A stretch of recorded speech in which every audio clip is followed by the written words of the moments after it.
Welcome everybody to the technical webinar of Pelargonium hortorum. We're deep diving into the technology together with Ivan Posniakov, our technical expert.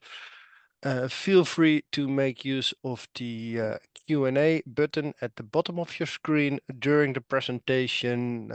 Ivan will pause at the end to collect questions, but there's always the opportunity to type in some questions in the chat.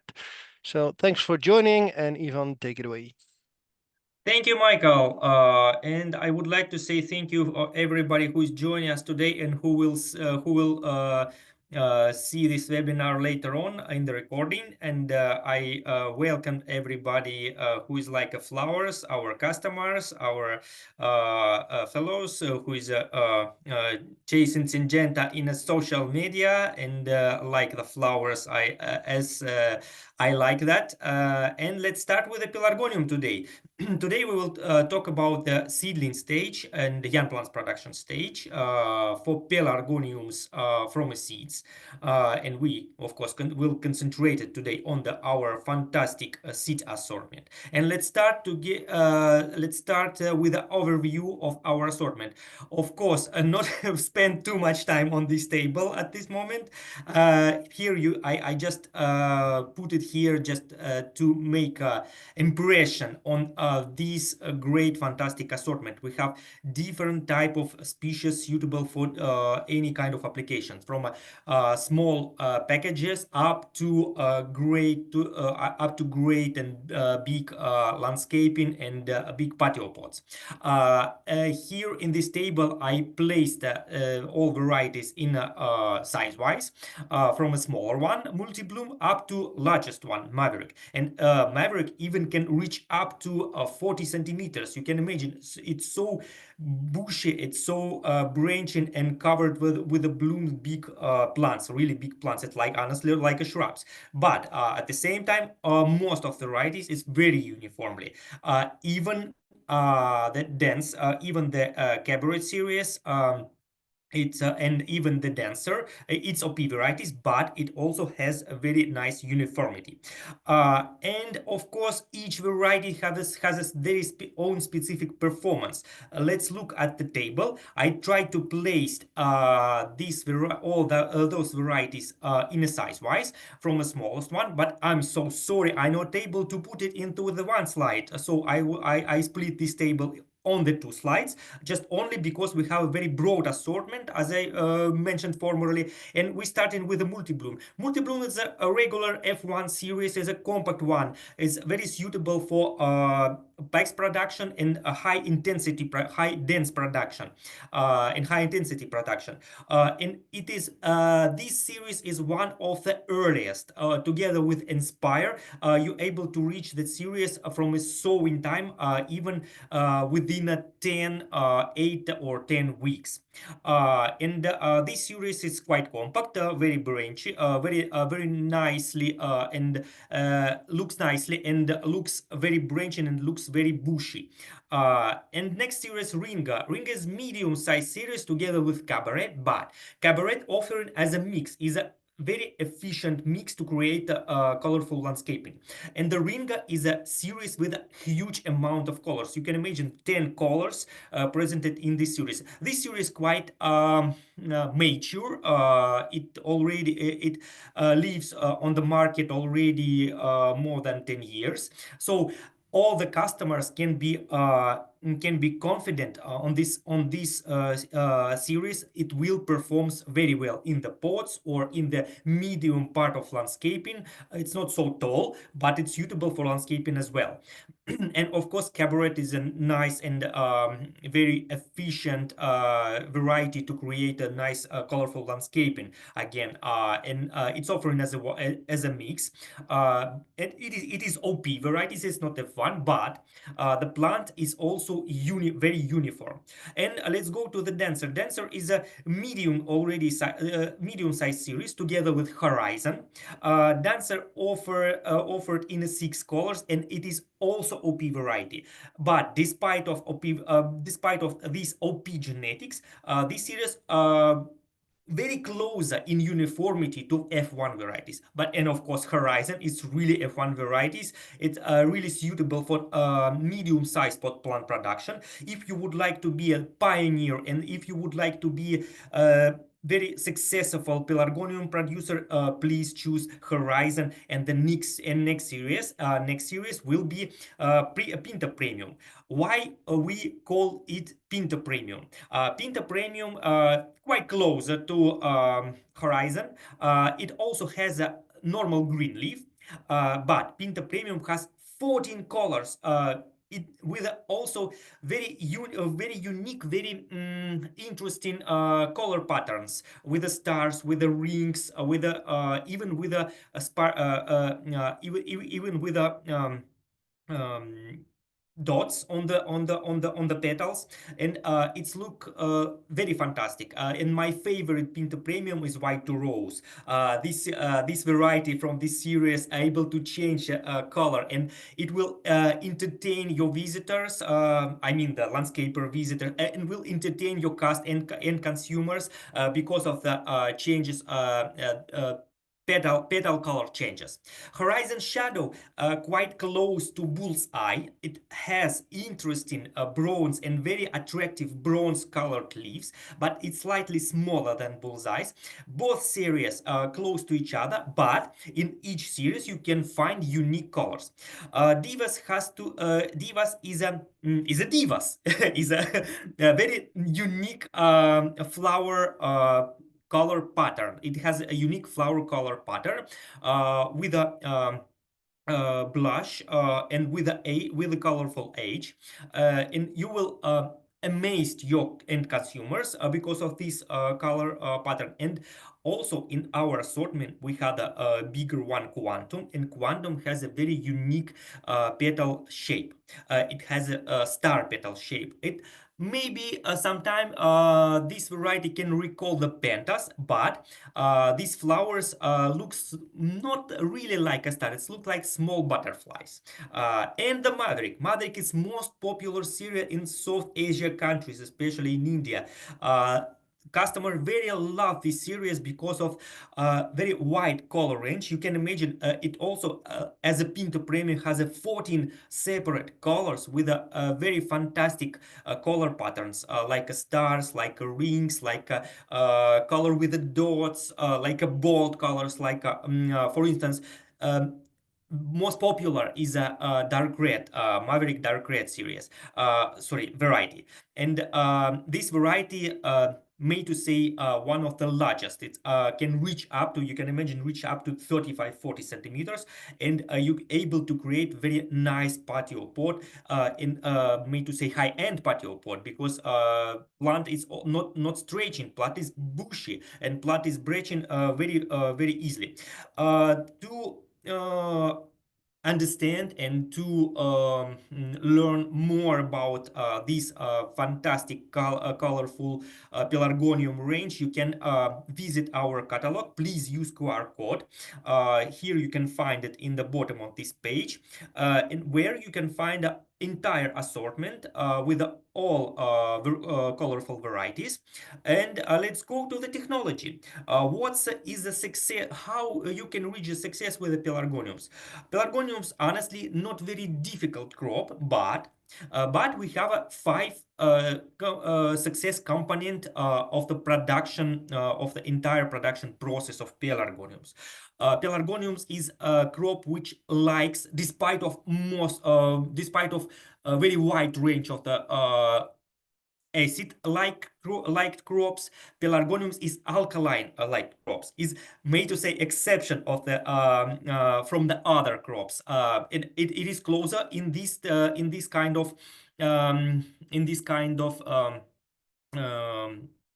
requirements to tagetes, and so you can combine the production with the tagetes, with the pentas, and with the pelargoniums you also can combine with impatiens, because all these crops requires bit higher pH level than others. I would like to remind about the normal pH range for most of the crop is 5.5 or 5.8 up to 6, but pelargonium likes higher pH, and this is a made to say magical key to successful young plant and ready plant production of pelargoniums. Another one, temperature. Despite of the pelargoniums originally, it's a semi-desert plant or desert, made to say even desert plant. It's honestly very close to succulents, because if you look at the stems of the pelargoniums, you can find the stems of pelargoniums a little bit juicy. It contains, it's like a very tiny cactuses, very a little bit stretchy and tiny cactuses. Sorry, slim cactuses, made to say, because if you try to cut pelargonium stems, you will see very big tissue filled with water, which created to fill the water inside. So pelargonium, it's honestly need to say the desert crop, but despite of that, pelargonium require cold temperature in the night. And later on, I explain why, and I explain how to manage that, because this is a also magic key or magic pill, how to create very nice and very quality pelargonium seedlings. And pelargonium, as most of the desert crops, likes to be feed well. So not forget to feed pelargonium as well. And to prevent the stretching, also I will advise some tricks which help you to provide more bushy crop, more dense crop, and more dense uh, young plants to produce high quality ready plants. And of course, we will talk today about the diseases, because pelargoniums has one secret: it's quite sensitive to bacterial diseases. And let's start with the preparation. And of course, when we talking about the preparation, when we start to talk about the preparation, we start to think about the seeds. And not please not forget about the seed quality, because now in the market there are many small producers who offering OP varieties, and the seeds can be not really clean, as because pelargonium sensitive to bacterial diseases. The purity of the I mean the even physical purity of the pelargonium seeds able to affect on the success, on the final success, too much. And not forget to store pelargonium seeds in a proper temperature and humidity range. And keep the pelargonium seeds away from the high temperature, and especially from direct sunlight, because pelargoniums has a quite big seeds. It bears it must bear a lot of water inside to for successful germination. So that's why it's quite easily to lose the water. That seeds sometimes, especially under the direct sun in the high temperature, it can easily lose their germination rate. So that's why please keep keep the seeds in the proper temperature. +5 degrees, it's suitable. Even +10 degrees, if you will keep in a +10 degrees, it also will be perfectly. And also please keep in mind, and please make a lot of attention to the open package. Sometimes grower not utilize entire sachet in one time. So if you use just only the half of sachet, or only part of your seeds, and the sachet still sachet opened, already opened, please keep into the fridge, because open sachet seeds in the open sachet will lose the germination rate quite dramatically. And let's go to the pH range. As because we talked about in the first as the first item, as the most critical item. Of course, substrate able to provides a proper pH, and pH range of substrate should be even little bit higher than the pelargonium requirements, like 6.1, 6.5, even 6.6. And not only pH critical factor when we're talking about the substrate. The porosity of a substrate also significant because pelargonium requires a very aerated substrate filled by oxygen, as because normally a pelargonium derives from arid climate condition with a sandy, in general with the sandy soils, and pelargoniums derived from the African continent, originally from African continent. So that's why pelargoniums like quite porosity substrate. And what is a suitable component? In general, I would like to advise to use a high quality substrate for pelargoniums because pelargoniums is in general high-end crop. When we're talking about the most high-end crop is gerbera, pelargoniums, and of course, these kind of crops require specific treatment for that. And so the cocopeat peat moss and substrate on the base of wood fiber can be suitable for pelargoniums. And so please don't don't try to reduce cost of the substrate for pelargoniums. For most of the crop, it is okay. I mean, for such crops, such simple crops like tagetes and like petunia, you can use more cheaper options of the which is offered in the substrate market, but please not try to use a cheaper substrate in the seedling stage of pelargoniums. And of course, in a seedling stage, it's not big deal. I mean, substrate is not big deal because for each plant we use just only maybe 10 till 20 milliliters of the substrate. So that's why my really straight advice or the really honest advice, not use a cheaper substrate on a pelargonium seedling stage. And rinse cocopeat well. If you're using untreated or bit cheaper cocopeat well, be confident that cocopeat was rinsed well, because cocopeat normally has quite high level of the sodium, and the sodium can be despite of pelargonium quite tolerant to high ASC and even like high pH. Despite of that, uh, sodium can be toxic for pelargoniums. And a reagent, it possible to use different type of a reagent like a perlite, sand, silate, and vermiculate. Don't be afraid to use even vermiculate to make to use it as a reagent because pelargoniums not afraid high pH level.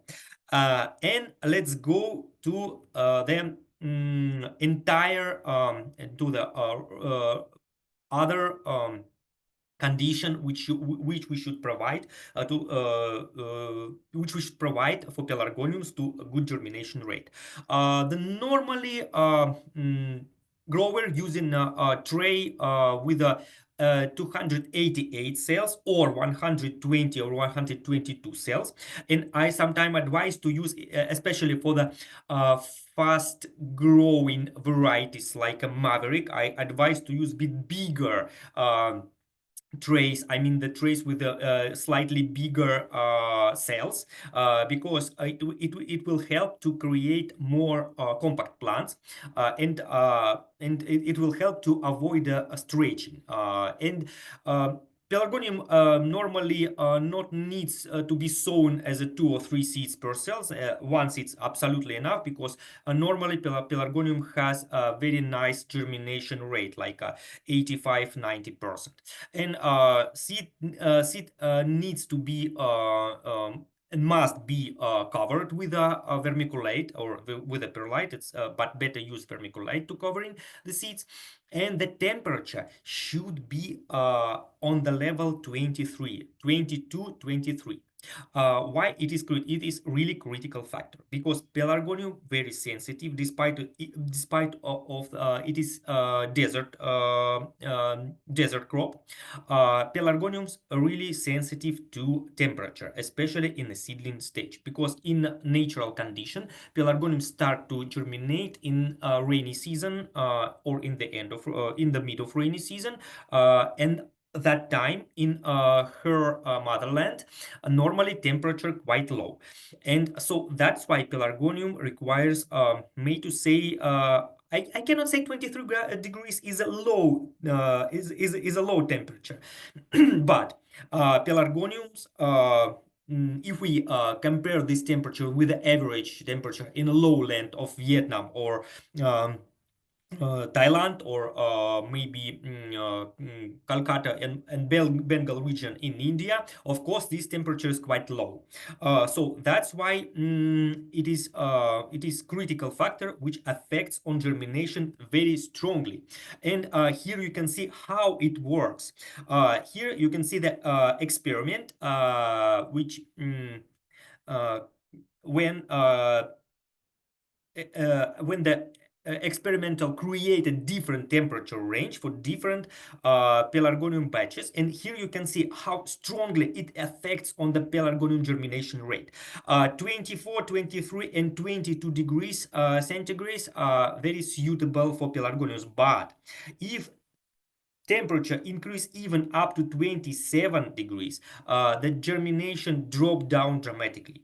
So please be sure you're able to provide proper temperature range for pelargonium. If you're not able to provide this temperature range in glass house or in a plastic house, one perfect option is to use germination chamber. Germination chamber with a cooling set will help to provide a proper temperature on a level from 22 up to 24 degrees centigrade. And of course, the substrate moisture level should be 5. It means substrate level should be saturated when you sow the pelargonium. You're able to, doesn't matter when you will apply the water, before sowing process or after, right after sowing process, it already should be on the level 5. And let's start to talk about how temperature. I would like to little bit scare you today about the high temperature, because here you can see the results of the high temperature. And sometimes pelargoniums can show these symptoms when it's hungry with the iron. But in general, pelargoniums very rarely reach out this iron deficiency. And so if you have situation with high temperature, and the pH of substrate is normal, like 6.2 or 6.5. In this situation, pelargoniums will not reach out to big deficiency of the iron. And if you has really high temperature, and if you observe this kind of symptoms, it means pelargoniums overheated. Uh, how to avoid this situation, I will tell later on. But on the young plant stage, and the young plant stage comes quite faster for pelargonium. Pelargoniums takes about maybe 5 days to reach germination rate 90%. And on the young plant stage, we already go into the young plant stage. Temperature should be dropped down from 23 up to 21, 22. This is ideal situation. Honestly, in the young plant stage, pelargoniums not really sensitive to the high temperature. This kind of symptoms I showed you in the previous in this slide mostly came when the temperature rise up to 27 30 degrees.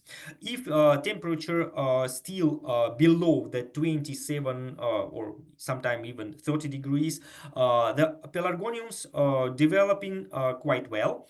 And please provide for pelargoniums difference between day and night. Most of the people considering the desert climate, it always hot. With a mm, uh, high temperature during all the day. But honestly, in most of the desert, we can observe the situation with a quite high temperature in the daytime and rather low temperature in the nighttime. Uh, in this situation, most of the plant developed in the desert climate, mostly adapted to this kind of temperature range. And pelargoniums requires a kind of rest in the night.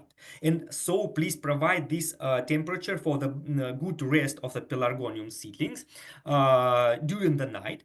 If you're not able to provide low temperature in the daytime, I mean the comfortable temperature like 22 up to 25 degrees, please use a low night temperature to make a pelargonium healthy and to let that plant rest after the high temperature in the daytime.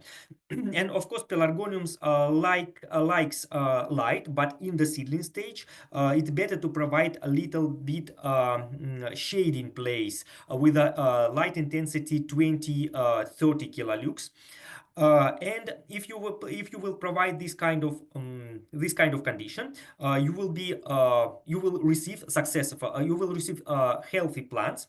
And I would like to advise, for instance, to use even the outer shading as the best protection, even not only from the sun, even from the high temperatures, because outer shading not keep the temperature inside, not enhance to keep the high temperature inside the greenhouse, as because all reflected lights will goes out from the it will reflect out in outside area of the plastic house and will not if even it will convert it to infrared radiation, it will be reflected into the atmosphere and will not keep in the plastic house. So that's why the best protection is shading outside of, not inside greenhouse. Of course, if you're not able to provide outside a shading system, let's just use inner shading inner shading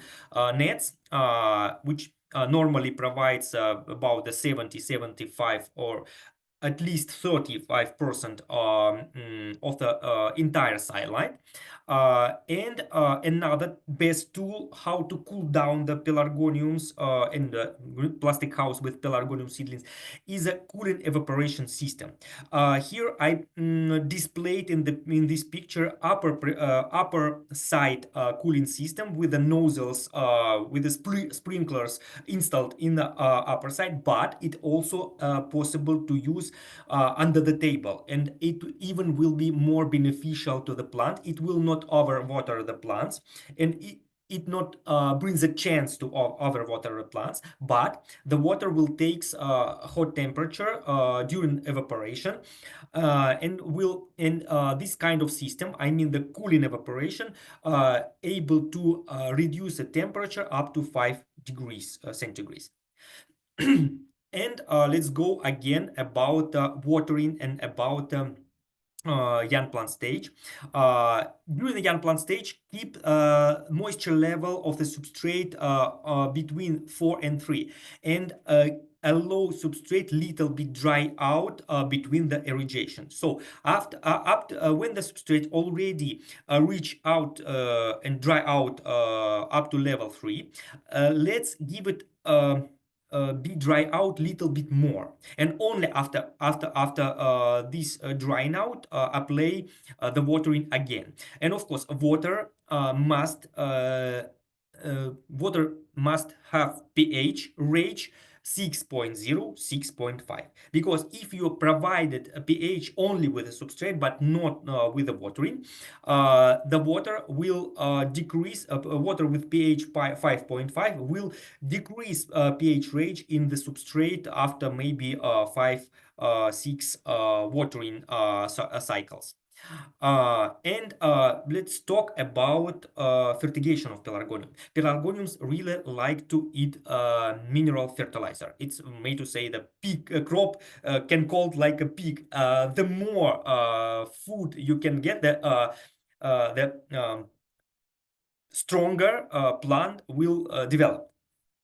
And of course, don't forget about the rules of the fertigation. Never use, since you start to fertigate the plants from a seedling stage, from a germination stage, not use clean water afterwards.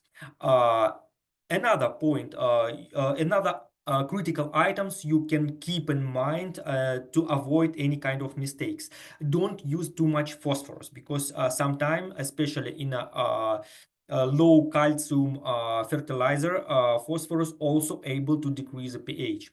Uh, Normal NPK rate should be like I displayed here, 15 5 15, 15 3 15, or 18 5 15, some kind of this range. So approximately level of the difference between level of the nitrogen and potassium should be 1 by 1, and level of the percentage, made to say, of the nitrogen and phosphorus should be at least 1 to 3 till 1, 3 part of nitrogen per 1 part of phosphorus. So the low phosphorus fertilizer, it's very helpful for pelargoniums. And of course, not use clean water. Try to avoid the dry fertilizer. I advise to dissolve that fertilizer into the water before application, and give the fertilizer with every watering. And try to avoid urea. Despite of pelargoniums really likes high pH, urea can increase the pH very dramatically, very fast, and pH can be rise up more than 7, and so even for pelargoniums it can be critical.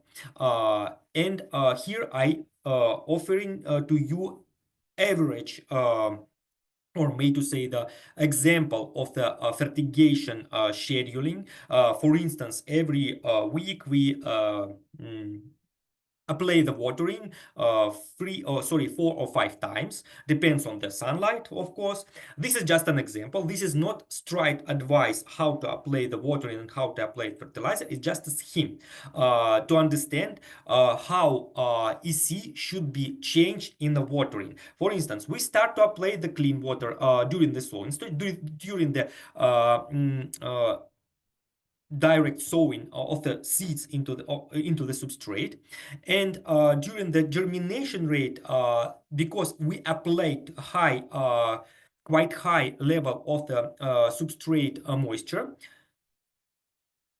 we don't need to especially if we're able to use germination chamber, we don't need to apply additional water.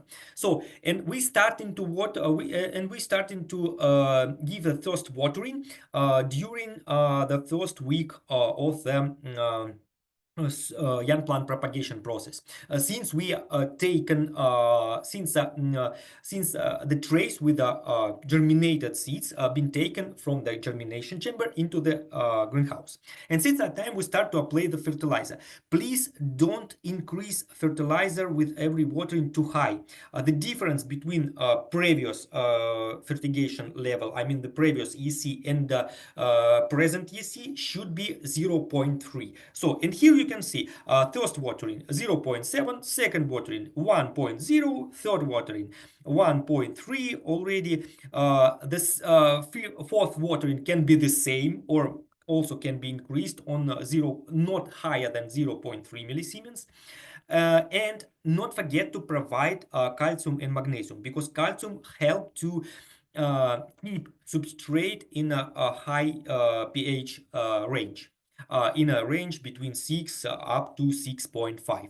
So pelargoniums requires, despite of other crops, requires quite often to get the calcium and magnesium fertilizer quite oftenly, maybe every third of or fifth watering. Here you can see in this table the application of calcium nitrate and magnesium nitrate happening every fourth of fifth watering.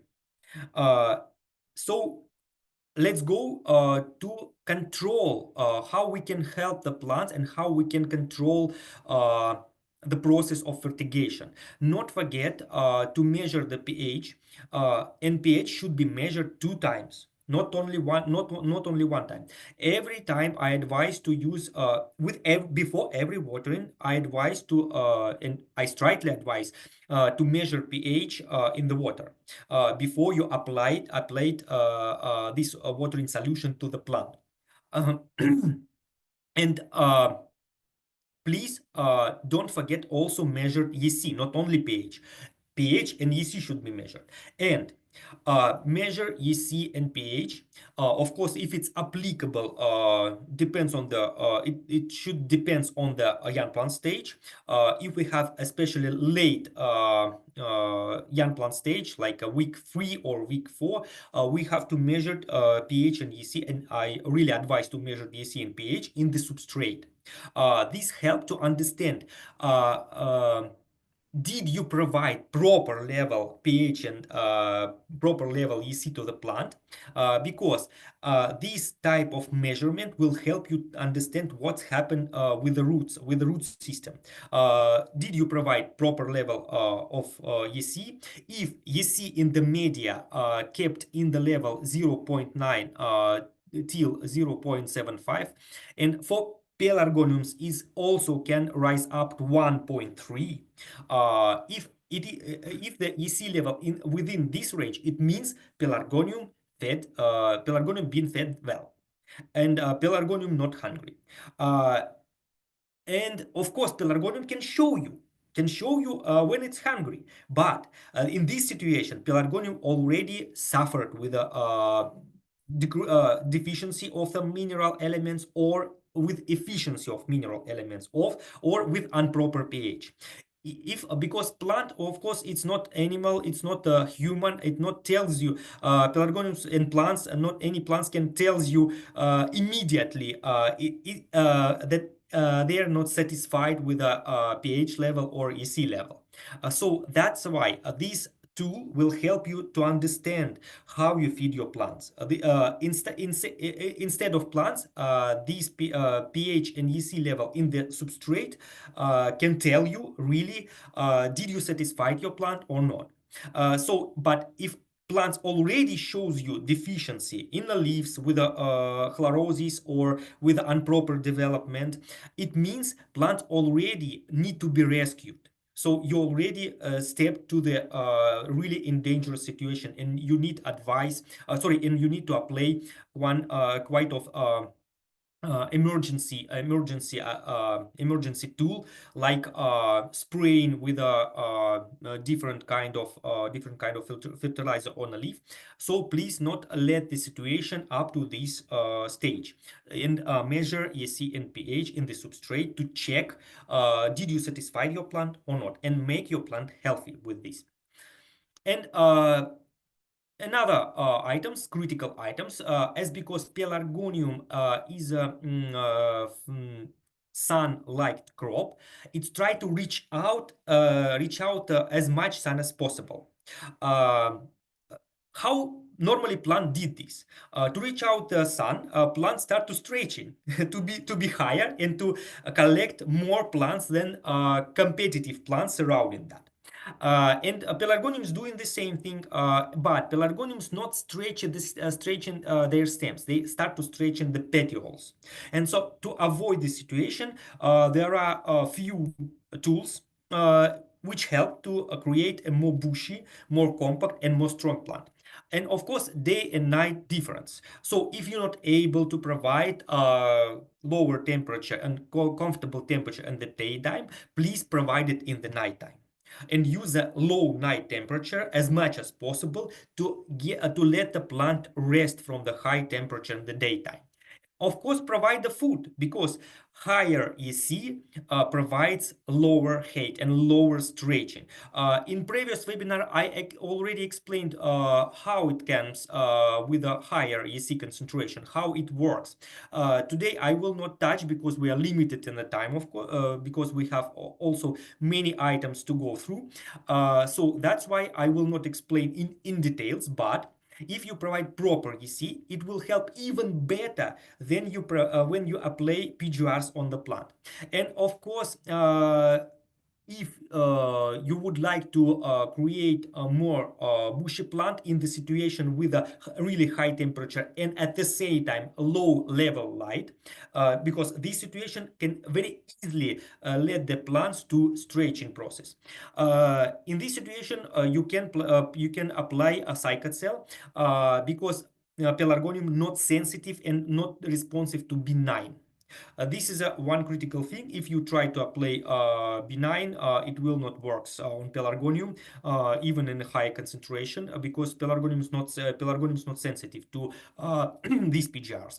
And so please provide cycad cell. But in better time to provide a cycad cell, it's 1 week before transplanting. It's in general should be week 3 or week 4. And of course, if you knows your microclimate in your plastic house, and you know it is in your place it is difficult to manage temperature, you can provide a bit bigger trays with the bigger cells to avoid plant touch each other and shading each other. And this kind of arrangement provides more light for the to the plant and help to avoid the stretching. This kind of simple things not requires which not requires too much expense, and help these kind of tools will help to create and to establish strong and healthy plants.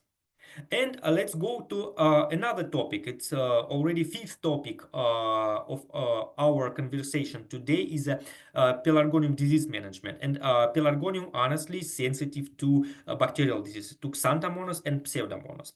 And honestly, sometimes it also can be receptive to erwinia, especially in cold condition, in a low temperature condition.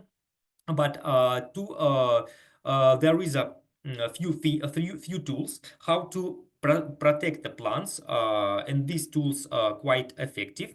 How to protect the plants from the bacterial disease? Of course, start with the quarantine. I will not take too much time to explain about the quarantine again, because every webinar we're talking about the quarantine. So today I will save you from this kind of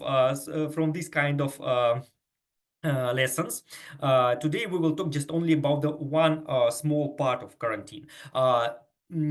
Provide dry condition and try avoid dripping the pelargoniums, any kind of any kind of droplets from the top of your greenhouse or from the upper plants, and try to avoid place any kind of plants above the pelargoniums, because substrate from other plants, especially from the same species, from pelargonium species, can bring to your young plants spores or bacteria by itself. And this very effective tool, if you not keep any kind of plants above your young plants, you will protect them quite effectively. And of course, not forget to please mind the gap. Not forget about the gap between the plants and the bottom of the greenhouse. This is also very effective tool to avoid dumping off of the plants from the bacterial diseases, because normal pathway and normal way to spread the bacteria is with the water droplets. If you're watering, some droplets came from the ground of the greenhouse, or from the bottom of the greenhouse to the plants, and these droplets can from the bottom of the greenhouse can already bear the bacteria, because all the bacteria and all the spores mostly kept on the bottom, and especially if the greenhouse floor not treated every day properly, because it's, of course it should be routine procedure. I mean, the greenhouse cleaning should be a routine procedure, but time to time, with the dusts, with the substrate residuals, we can keep some bacteria on the bottom of the greenhouse, on the ground of the greenhouse. And so please provide the gap between the plants and the ground of the greenhouse. And of course, chemical protection. It is possible to use against the bacterial some such chemicals like copper-based chemicals, like alkaline copper chloride or copper sulfate. And also, not only copper salts can help to protect your plants from the bacterial diseases. Zinc phosphate also a very effective tool to kill any kind of bacteria, and of course agricultural antibiotics like casubamycin and streptomycin. But I really not advise to use a lot of even agricultural antibiotics, because antibiotics, like other chemicals, very easily to create resistant bacteria against this antibiotic. Just only in the critical situation I advise to use agricultural antibiotics.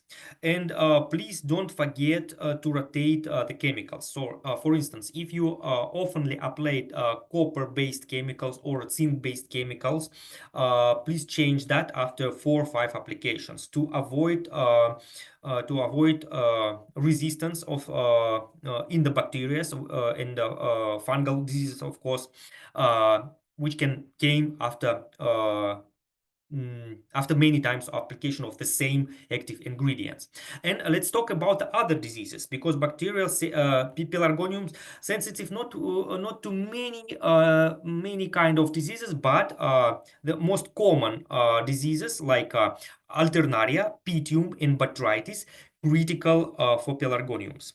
And another good tool to avoid pelargonium from bacterial diseases is to apply. Let me back to a previous slide. It's to apply biological protection, because biological protection works not only by chemicals which spreading from bacterial and fungal cells into the substrate. It also protect plants, because these kind of bacteria and these kind of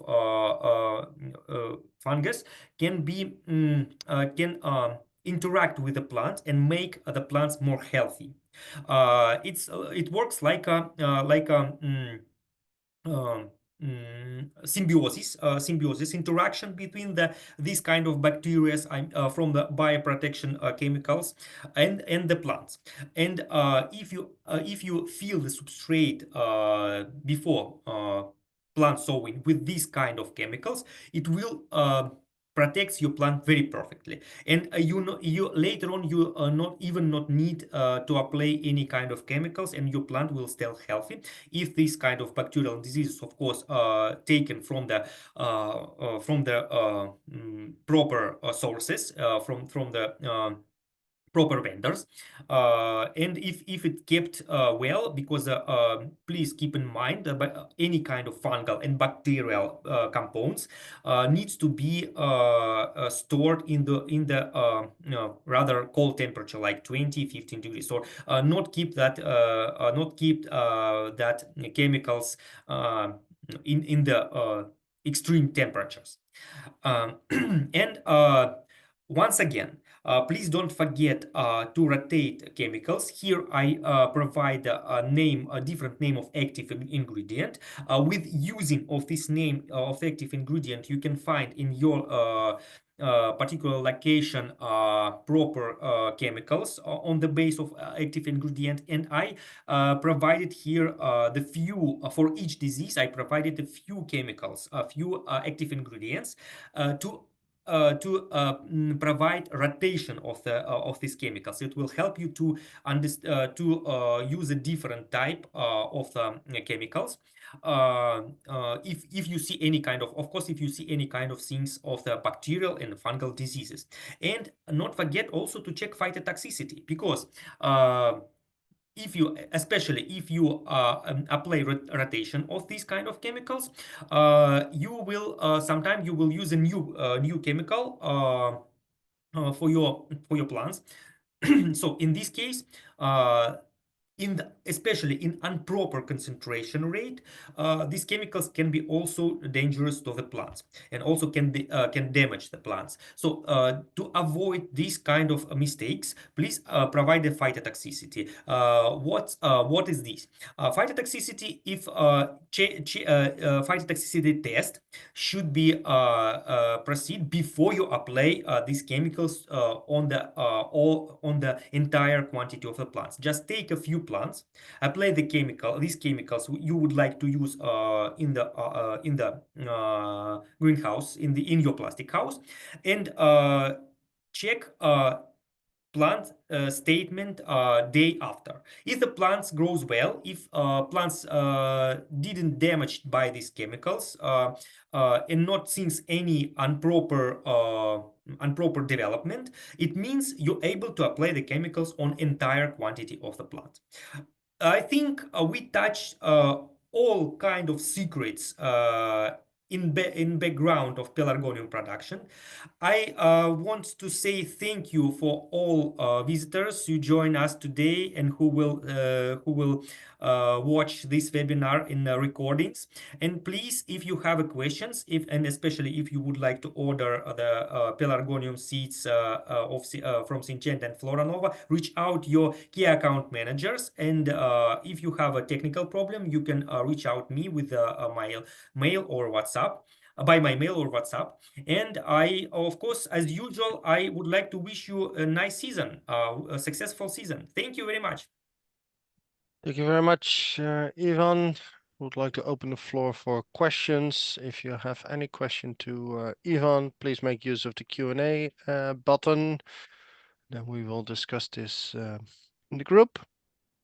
And as Ivan mentioned, he's always available for your questions later on through email.